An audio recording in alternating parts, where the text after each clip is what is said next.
যিগৰাকী মহিলাই এই ৫,০০০ টকা দিছে নামটো মেনশ্যন কৰিব হাক দিছে। নমস্কাৰ কৰিলেও বা কি যায়, ৰাতি বৰষুণ আহি আছে, তথাপিও যাব ওলাইছোঁ আমি জ্যোতি গাঁও। তো বলক মই ভিডিঅ'টো আৰম্ভ কৰিছোঁ। বৰষুণ আহিছে না, ৰাস্তাৰ অৱস্থা নাই, বাইক থৈছোঁ একদম আগত, তথাপিও আহিছোঁ খবৰ এটা লোৱাৰ কাৰণে। তো বলকচোন কাৰ খবৰ ল'ম গম পাব।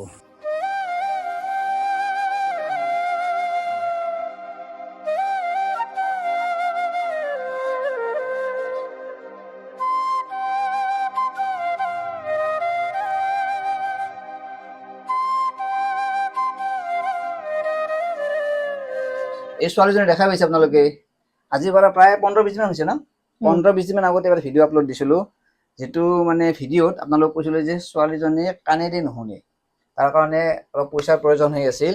আপোনালোকে বহুতে সহায় কৰিছে। আজি কেনে লাগি আছে কওকচোন আপোনাৰ?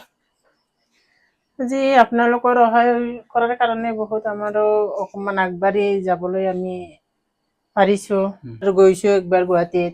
যাওঁতে ডক্তৰক দেখাওঁতে ডক্তৰে পৰীক্ষা কৰি চাই পিনি কৈছে আৰু একবাৰ পৰীক্ষা কৰিম আমি ২৫ দিনৰ পিছত পৰীক্ষা কৰি পিনি তাৰপিছত আমি কি কৰিব লাগে ২৫ দিনৰ পৰা আৰম্ভ কৰিম সেনেকৈ ক'লে ডক্তৰে। পিছত আমি আৰু তাৰ পৰা গুচি আহিছোঁ, গুচি আহি পিনি এতিয়া ঘৰতে আছোঁ আৰু ২৫ দিনৰ পিছত যাম আমি। যাই পিনি ডক্তৰে কি কৰে কি নকৰে আপোনালোকক চবকে ক'ম, কেনেকৈ কি হয় কি নহয় সেইখিনি আমি পিছলৈকে ক'ম আপোনালোকক। এটি কণমানি ১ বছৰ ২ মাহ মাক দেউতাকৰ কলাত খেলি আছে দেখা পাইছে।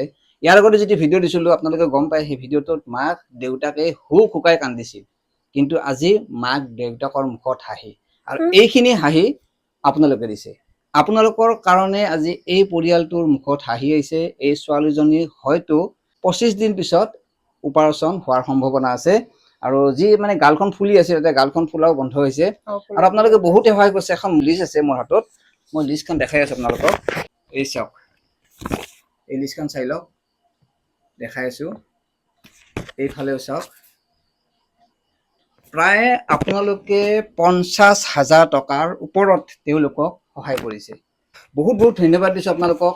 মোৰ ভিডিঅ'টোৰ জৰিয়তে আপোনালোকে এই পৰিয়ালটোক, অকল এই পৰিয়ালটোক নহয়, এই যিটো সৰু ছোৱালী আছে ১ বছৰ ২ মাহ, তাইৰ ভৱিষ্যতৰ কাৰণে আপোনালোকে যিখিনি অনুদান দিছে আপোনালোকক মই বহুত বহুত ধন্যবাদ দিছোঁ। আৰু আজি মই ৫,০০০ টকা দি আছোঁ। এগৰাকী মহিলাই এওঁলোকক ৫,০০০ টকা দিছে, মই সেইটো দি আছোঁ। প্ৰায় ৫৫,০০০ টকা আপোনালোকে এই ছোৱালীটোৰ কাৰণে আগবঢ়াইছে। কি ক'ম, সঁচাকৈ আজি বহুত ভাল লাগি আছে, আৰু এই পৰিয়ালটোক দেখিও ভাল লাগিছে, কাৰণ তেওঁলোকৰ মুখত যিটো হাঁহি, প্ৰথম যোনদিনাখন আহিছিলোঁ মাক দেউতাকে কান্দি আছিল, কিন্তু আজি এটা আহি বেলেগ পৰিৱেশ দেখা পাইছোঁ। এই পৰিৱেশটো আনি দিছে আপোনালোকে, আৰু এই ছোৱালীজনী যাতে সোনকালে সুস্থ হয়, সোনকালে কাণেৰে শুনা হয়, সেইটো আশীৰ্বাদ কৰক। আৰু মই পইচাটো দি আছোঁ। যিগৰাকী মহিলাই এই ৫,০০০ টকা দিছে নামটো মেনশ্যন কৰিব হাক দিছে, মহিলাগৰাকীৰ নামটো আমি মেনশ্যন নকৰোঁ, কাৰণ তেওঁ দিওঁতে কৈছে যে মোৰ নাম মেনশ্যন কৰিব নালাগে, কেৱল তেওঁলোকক দিলেই হ'ল।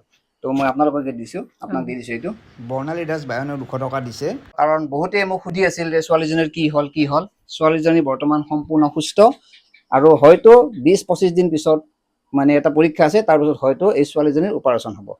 আৰু আপোনালোকক বহুত বহুত ধন্যবাদ দিছোঁ ইমানখিনি সহায় কৰাৰ কাৰণে, আৰু আপোনালোকে এনেকৈ আগবাঢ়ি অহাৰ কাৰণে। চাওক, এই কণমানিটোই হয়তো অতি সোনকালে কাণেৰে শুনা হ'ব আৰু দুই এটা কথাও ক'ব পৰা হ'ব। তো ধন্যবাদ।